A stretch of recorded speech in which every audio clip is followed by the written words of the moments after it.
اس بل کو نام تو یہ دیا جا رہا ہے کہ توہین صحابہ اور اہل البیت کا، لیکن جب اس کو آپ پڑھیں گے تو اس میں صرف صحابہ کا نام ہے۔ مشہور ہمارے ہاں یہ کرایا جا رہا ہے، شاید میں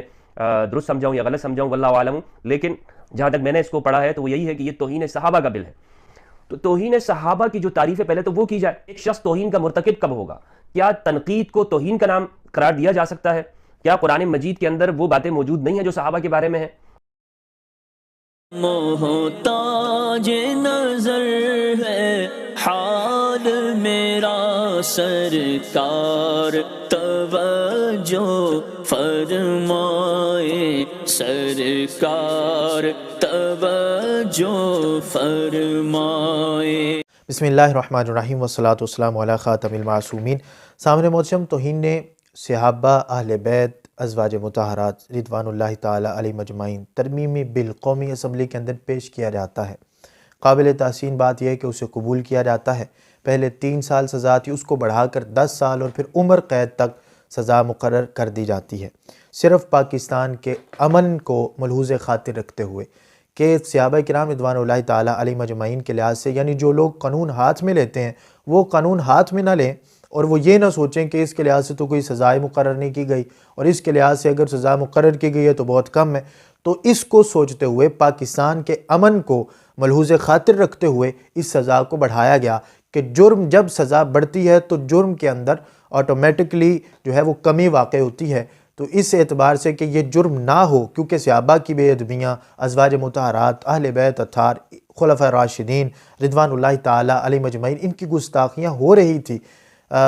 3 سال کے سزا ہونے کے باوجود، تو پھر بل پیش کیا گیا کہ اس کے اندر تھوڑی ترمیم کی جائے تاکہ یہ جرم جو ہے یہ اپنی موت آپ مر سکے۔ اور قابل تحسین عمل یہ ہے کہ اس کو جو ہے وہ قبول کیا گیا اور اس کے لحاظ سے سزا کے اندر اضافہ کیا گیا۔ لیکن وہ لوگ کہ جو کہتے تھے ہم بڑے امن پسند ہیں اور امن کے لحاظ سے انہوں نے اپنی جماعتوں کے نام ہی اس پر رکھے ہوئے تھے، بڑا امن کرتے تھے، ہم تو امن کے دائی ہیں، اہل سنت تو ہمارا دل ہے، اہل سنت تو ہماری جان ہے، یہ ہیں وہ سارا دن یہی چیز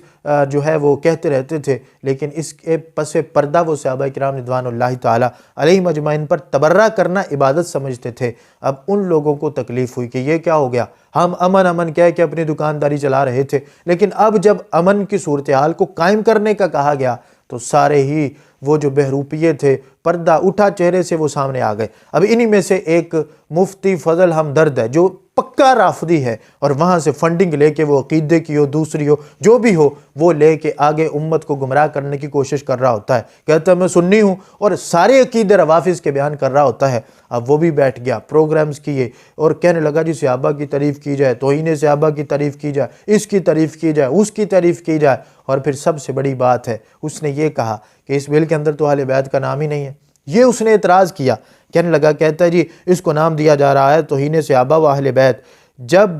کہ آپ اس بل کو پڑھیں گے تو صرف صحابہ کرام کا نام ہے، اہل بیت کا نام ہے ہی نہیں۔ جہاں تک میں نے پڑھا ہے تو توہین صحابہ کا بل، اہل بیت کا نام ہی نہیں ہے۔ لیکن یہ بے ہوش آدمی، اس نے اگر دھیان سے پڑھا ہوتا تو پھر اس کو پتا ہوتا کہ اس کے اندر اہل بیت کا نام بھی شامل ہے، اور میں ابھی آپ کے سامنے، آپ کی سکرین پہ بھی آئے گا، آپ دیکھیے 4 جگہ پہ اہل بیت کا نام ہے، ایک جگہ پہ نہیں، 3 جگہ پہ اہل بیت اور ایک جگہ خاندان رسول صلی اللہ علیہ وسلم کے نام سے اس کو جو ہے وہ لکھا گیا ہے۔ اب دیکھیے کہ یہ شخص کتنا جھوٹ بول رہا تھا۔ اب اس کے اندر 5ویں لائن دیکھیں تو باقاعدہ طور پہ لکھا گیا ہے کہ حضرت محمد صلی اللہ علیہ وسلم کی ازواج مطہرات، خاندان اور صحابہ کرام رضوان اللہ تعالیٰ علیہم اجمعین کی توہین کرنے والے کو کم از کم 3 سال کی سزا، یعنی وہی کہ جو پہلے اس کو جو ہے کہ صحابہ کرام کی کوئی توہین کرے، اہل بیت کی کوئی توہین کرے یا ازواج مطہرات کی، تو 3 سال کی سزا ہے۔ اس سے آگے جا کے پھر جو ہے وہ کچھ لائنیں آگے پھر جا کے اس چیز کو واضح طور پہ لکھا گیا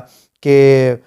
جرائم کی فہرست میں بیان کردہ کچھ جرائم امہات المومنین، اہل بیت، خلفاء راشدین اور صحابہ کرام کی توہین کی نوعیت سے کم کے ہیں، مگر ان کی سزائیں زیادہ ہیں، تو لہٰذا اس سزا کو بھی بڑھایا جائے۔ یہ دوسری جگہ پھر اہل بیت کا تذکرہ کیا گیا، تیسری جگہ پھر اہل بیت کا تذکرہ کیا گیا۔ الف کے سامنے ایک فرد جو مذہبی شاعر اور مذہبی رہنما پر تنقید کرتا ہے تو وہ 10 سال قید کی سزا کا مستحق ہوتا ہے، جبکہ امہات المومنین، اہل بیت اور خلفۂ راشدین اور صحابہ کرام رضوان اللہ تعالی علیہ مجمعین کی توہین کی سزا مجموعہ تعزیرات پاکستان کی دفعہ 298 الف میں نہ ہونے کے برابر ہے۔ اس چیز کو بھی مینشن کیا گیا۔ اسی طرح آپ آگے چلے جائیں تو تیسری جگہ پر پھر جو ہے وہ یہ لفظ بے سے آگے آپ دوسری لائن میں پڑھیں تو لکھا ہوا جب کہ امہات المومنین اہل بیت خلفاء راشدین، تیسری جگہ یہ نام ہے۔ پھر چوتھی جگہ پر آخری لائن کے اندر پھر نام موجود ہے کہ پارلیمان کو امہات المومنین اہل بیت خلفاء راشدین اور صحابہ کرام رضوان اللہ تعالی علیہ مجمعین کے بارے میں توہین آمیز رائے دینے والے مجرم کی سزا کو سزائے موت سے تبدیل کر دینا چاہیے۔ اب یہ بل پیش کیا گیا اور اسی سے آگے پھر جو ہے وہ اس کو منظور کیا گیا کہ سزا جو ہے وہ 10 سال سے بڑھا کر عمر قید تک سزا دی جا سکتی ہے۔ اس کو قبول کیا گیا اور اسی کو آگے شائع کیا گیا۔ اب اس رافضی کو درد ہوا اور کہنے لگا توہین صحابہ کی پہلے تعریف کی جائے، توہین صحابہ کی تعریف کی جائے، یعنی سب سے پہلے مجرم سے پوچھا جائے قتل ہے تو قتل کی تعریف کی جائے، پہلے چوری ہے تو چوری کی تعریف کی جائے، ڈکیتی ہے ڈکیتی کی تعریف کی جائے، ہر ایک کی تعریف کو پہلے جو ہے وہ سامنے رکھا جائے۔ حالانکہ بل کے اندر موجود ہے کہ جب 10 سال ہیں تو 10 سال سے اوپر سزا اسی صورت میں دی جا سکتی ہے کہ جب اس کے لفظوں کے اندر شدت ہوگی۔ تو ظاہر سی بات ہے جب قانون کو اس اعتبار سے یہ بھی شک مد نظر رکھنی چاہیے کہ قانون کو ہاتھ میں نہیں لیا جائے گا۔ اب پتہ ہوگا کہ سزا جو ہے وہ بڑھ گئی ہے، اب سزا ملے گی تو قانونی کارروائی کی جائے گی۔ اب جو قانون ہاتھ میں لینے والے معاملات تھے ہم تو اس کے بھی خلاف ہیں کہ ان کو بھی سزا دی جائے، اور جو قانون ہاتھ میں لیتے ہیں اور غلط الزام لگا کے آگے جن جزیات کا تذکرہ کیا گیا جی غلط الزام لگا دیتے ہیں، یہ ہو جاتا ہے وہ ہو جاتا ہے، تو جو غلط الزام لگاتا ہے اس کو بھی سزا دی جائے۔ تو جرم کی کمی کے لیے یہ جو اقدام جو ہے وہ یہ قدم اٹھایا گیا یہ قابل تحسین ہے، اور میں اس پر یہ گفتگو کر رہا تھا کہ پھر ہر اعتبار سے ہر بندہ تعریف مانگے گا، اور ان کا مقصد یہ ہے کہ ایک مخصوص ہمیں لفظ دے دیے جائیں، ان لفظوں کو ہم نہ بولیں، ویسے ہم جو کچھ مرضی بولتے رہیں۔ اب دیکھیے آگے جا کے یہ بندہ کہتا ہے باقاعدہ، کہتا ہے کہ تنقید اور توہین میں فرق ہونا چاہیے، تنقید اور توہین میں فرق ہونا چاہیے۔ اس پر دلائل کیا دے رہا تھا اس پہ بھی میں مختصر سا تبصرہ کرتا ہوں، باقی انشاءاللہ جو دلائل کے تفصیلی جوابات ہیں وہ تو انشاءاللہ ہم دیتے رہیں گے۔ کہتے ہیں تنقید اور توہین میں فرق ہونا چاہیے، مطلب اس کا یہ ہے کہ یہ کہنا چاہتا ہے ہمیں صحابہ کرام پر تنقید کرنے کی اجازت دو، ہمیں تکلیف ہوئی ہے یہ بل پیش ہو گیا ہے، ہم نے تو حضرت امیر معاویہ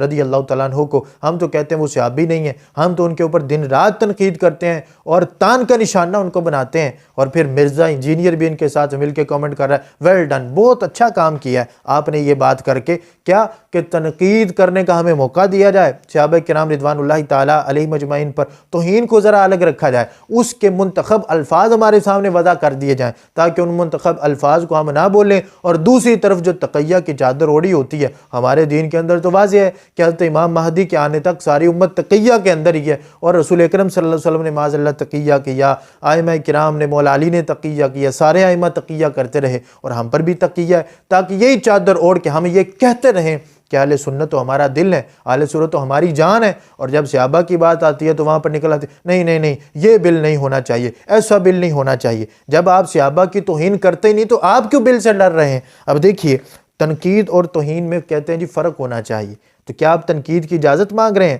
اور پھر اس کے اوپر باقاعدہ یہ کہہ رہا ہے، کہتے ہیں کل کو کوئی بندہ قرآن مجید کی آیت پڑھے گا کہ قرآن مجید کے اندر بھی تو فلاں فلاں آیت ہے، تو میں اس سے پوچھنا چاہتا ہوں اے عقل کے اندھے، کل کوئی بندہ ربنا ظلمنا انفسنا وَإِن لَمْ تَغْفِرْ لَنَا وَتَرْحَمْنَا لَنَكُونَنَّ مِنَ الْخَاسِرِينَ میں لفظ ظلمنا کو پکڑے اور یہ کہے کہ یہ تو آدم علیہ السلام نے بولا تھا، تو کیا وہ اس کو پکڑ کے معاذ اللہ وہ یہ کہنا شروع کر دے کہ آدم علیہ السلام کے لیے لفظ یہ ظلم بولنا یہ جائز ہو گیا کیونکہ قرآن کے اندر بولا گیا ہے لا الہ الا انت سبحانک انی کنت من الظالمین، یہ لفظ پکڑ کے اور اسی طرح کے لفظ دوسرے پکڑ کے انبیاء علیہ السلام پر معاذ اللہ توہین کرنا شروع کر دے، تو پھر تم کدھر جاؤ گے؟ حالانکہ یہ واضح طور پہ قاعدہ موجود ہے کہ اللہ تبارک و تعالیٰ کی ذات بلند و بالا ہے، وہ اپنے انبیاء علیہ السلام کے ساتھ جس طرح مخاطب ہو، جس طرح مرضی تنبیہ فرمائے، وہ رب کی ذات ہے، لیکن تیری کوئی اوقات نہیں ہے فضل رافضی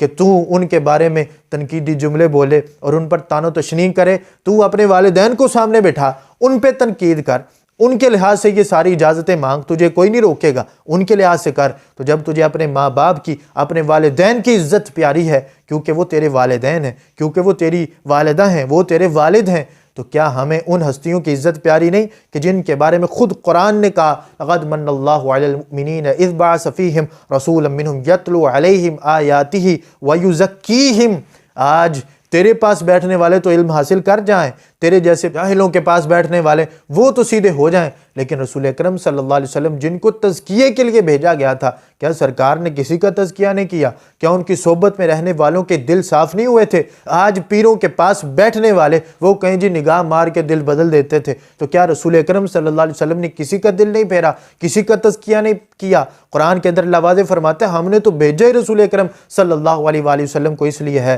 کہ وہ جو ہے وہ قرآن کی آیات تلاوت کریں اور پھر مسلمانوں کے دلوں کا تزکیہ کریں اور ان کو کتاب سکھائیں، ان کو حکمت سکھائیں۔ تو رسول اکرم صلی اللہ علیہ وسلم نے اگر کتاب کسی کو سکھائی نہیں، کسی کو حکمت و علم سکھایا ہی نہیں، کسی کا تزکیہ کیا ہی نہیں، تو پھر تو یہ حرف رسول اکرم صلی اللہ علیہ وسلم کی رسالت پہ آتا ہے۔ تو اس وجہ سے صحابہ کرام رضوان اللہ تعالیٰ علیہ مجمعین یہ دین کا معیار ہیں، انہی سے قرآن ہم تک پہنچا، انہی سے رسول اکرم صلی اللہ علیہ وسلم کی حدیث ہم تک پہنچی۔ سرکار کو آج جب ہم جو ہے وہ احادیث پڑھتے ہیں اور احادیث پڑھ کے تو ہم ایک اس جہان میں چلے جاتے ہیں اور ہم یہ کہتے ہیں کہ رسول اکرم صلی اللہ علیہ وسلم کے ساتھ بیٹھنے والے ان کی کیا قسمت ہوگی، کیا خوش نصیبی ہوگی ان کی۔ تو جب ہم یہ پڑھتے ہیں کس کی بدولت ہے آج ہمارے پاس قرآن ہے، جس کی وجہ سے آج ہمیں عزتیں ملی ہیں، وہ کس کی بدولت ہے؟ تو قرآن اور حدیث کی بدولت ہے۔ اور یہ کس کے ذریعے ہمارے تک پہنچی؟ یہ صحابہ کے ذریعے پہنچی۔ یہ تو رسول اکرم صلی اللہ علیہ وسلم نے بھی واضح طور پہ فرما دیا اللہ اللہ فی اصحابی لا تتخذوا غرضا بعدی، میرے بعد ان کو نشانہ نہ بنا لینا۔ فمن احبہم فبحبی احبہم فمن ابغضہم فببغضی ابغضہم، جس نے ان سے بغض رکھا، آج تو بغض رکھنے کی اور تنقید کرنے کی اجازتیں مانگتا ہے۔ رسول اکرم صلی اللہ علیہ وسلم کو کل کیا چہرہ دکھائے گا؟ سرکار نے فرمایا میری اہل بیت کے بارے میں اللہ سے ڈرتے رہنا، میرے صحابہ کے بارے میں اللہ سے ڈرتے رہنا۔ تو اس اعتبار سے ہم سمجھتے ہیں یہ قابل تحسین عمل ہے اور اس سے بالکل پیچھے نہیں ہٹنا چاہیے۔ اس سے اگر پیچھے ہٹیں گے تو جرم کے اندر اضافہ ہوگا، پھر وہی چیزیں دہشت گردی کو ہوا دینے والی بات ہے کہ پھر قانون کو ہاتھ میں لیا جائے گا۔ اب تو پتہ ہے کہ قانون بن چکا ہے، کوئی بندہ بھی صحابہ کرام رضوان اللہ پہلے تو سوچیں گے کہ ہم نے کرنی نہیں، پھر دوسری بات یہ ہے کہ کوئی بندہ بھی اگر کرے گا تو قانونی کارروائی کی جائے گی، پتہ ہے کہ سزا ملنی ہے اور جرمانہ ہوگا اور 10 سال سے آگے بھی سزا ہو سکتی ہے، عمر قید تک سزا ہو سکتی ہے۔ تو اس وجہ سے یہ جتنے جو ہے وہ سزائیں ہیں اس سے جرم کے اندر کمی آتی ہے، کبھی جرم کے اندر زیادتی نہیں ہوتی۔ اللہ تبارک و تعالی ہم سب کو سمجھنے کی توفیق عطا فرمائے اور ان جیسے بہروپیوں سے بچنے کی اللہ تبارک و تعالی توفیق عطا فرمائے اور ہمارے ملک پاکستان کو امن کا گہوارہ بنائے اور ہمارے ملک پاکستان کے اندر یہ جو امن کے دشمن حضرات ہیں اللہ تبارک و تعالی ان کو ہدایت عطا فرمائے۔ وآخر دعوایا ان الحمد للہ رب العالمین۔